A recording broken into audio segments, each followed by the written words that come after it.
Hello there guys, welcome to my YouTube channel, and today we're going to make this very delicious ube cake. So let's watch the video tutorial first, and we're going to talk about it and taste this very delicious cake right after the video. This is a building up recipe, so make sure that you have checked the video of our ube chiffon cake to continue with this building up recipe in Ube Yema cake. The link of the video is in the description. Also, make the custard recipe ahead of time. The recipe of the video is in the link in the description. Taking your serrated knife, cut your cake in the middle and open it up and put some portion of the custard in the cake and spread it evenly, and return the other portion of the cake. Meanwhile, on a mixing cup, put your ube powder, ube liquid, and some milk. Stir it until it is dissolved. Pour it into your remaining custard and mix it until it is fully incorporated. Mix your mixture until it is thoroughly incorporated. On your stove top, mix the mixture in low heat until it is thick. This will take around 15 to 20 minutes. There you go. Cool it down before putting on your cake.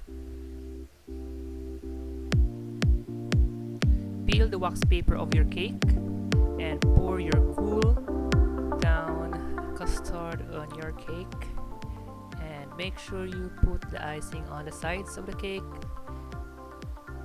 as you can see here, and smooth out the edges. Take your cheese and grate it on your cake. If you have surplus amount of icing, you can pipe it on your cake. Just take your piping tip in a piping bag and put your remaining icing in your piping bag and pipe it as you desire. Here I am piping it on the edges of my cake. This stage is optional for you to follow.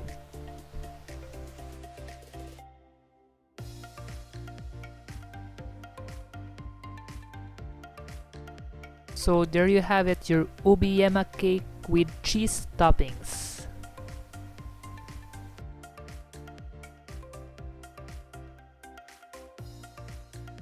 So we've seen how to make the ube cake. Now let's going to taste it. So I'm gonna grab my spoon here. So, easy lang, diba guys? So you can make it at home. So I'm going to get a slice here. Wow, sa may cheese banda syempre. Para yan. Kita nyo ba guys? So let's have a taste.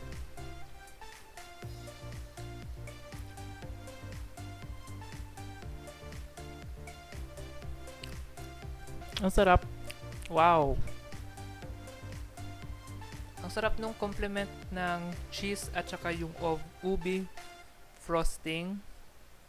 At saka pa napaka-thick ng ating ginawang ube frosting guys. So hindi siya nalalaglag.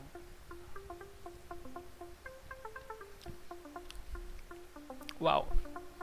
Although wala tayong fresh na ube kasi hindi available dito sa akin, you can use it if meron kayo dyan. I use artificial flavoring. It will do the same also. Kasi yung catch lang hindi siya fresh. Pero yung flavor, kopyang-kopya niya talaga. Wow! Grabe! Kita nyo? Napaka-creamy ng ating custard na ginawa. Wow! Again, let's taste it.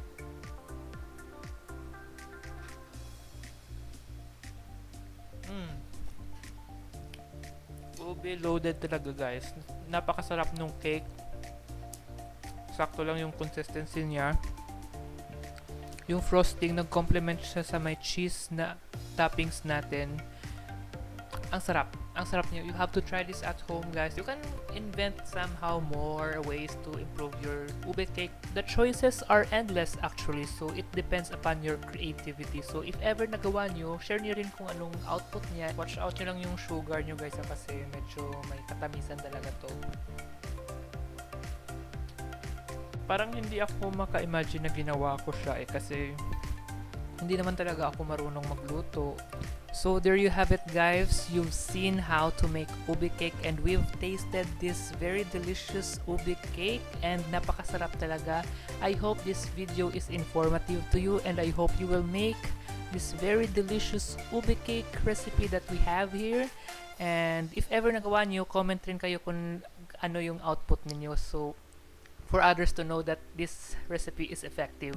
So thank you for watching, guys, and please subscribe to my YouTube channel, and if you like this video, give it a thumbs up and see you next time to our future recipe video.